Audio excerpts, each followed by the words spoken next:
anak kalian masih makan nugget, sosis, dan lain-lain? Stop, karena ini yang harus kalian ketahui. Halo, annyeong, aku ahli gizi.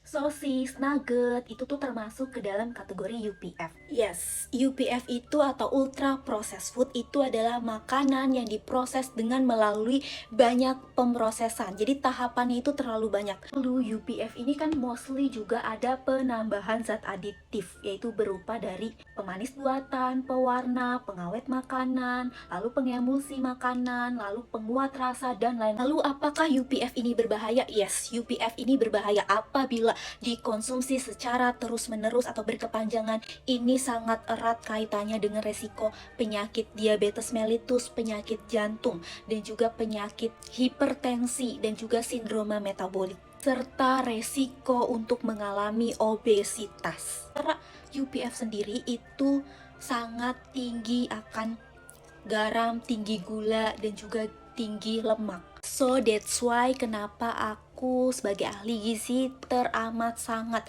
tidak merekomendasikan untuk anak-anak kecil dibiasakan mengonsumsi yang namanya UPF. Aku sangat-sangat tidak menganjurkan untuk anak-anak itu diberikan yang namanya UPF. Anak kecil ini yang diberikan terlalu terbiasa mengonsumsi UPF terlalu sering, ini akan kecanduan di masa tuanya untuk mengonsumsi UPF. Makanya ini alasan kenapa aku teramat sangat keberatan kalau anak-anak ini, anak-anak kecil diberikan yang namanya UPF. Karena pola makan pada saat kita masih kecil itu menentukan kita di masa depan. Jadi anak kecil itu harus banget untuk makan real food. Mereka harus real food. Anak kecil itu harus dibiasakan untuk mengonsumsi real food dan juga diterapkan, diedukasi untuk menerapkan pola makan bergizi seimbang, oke?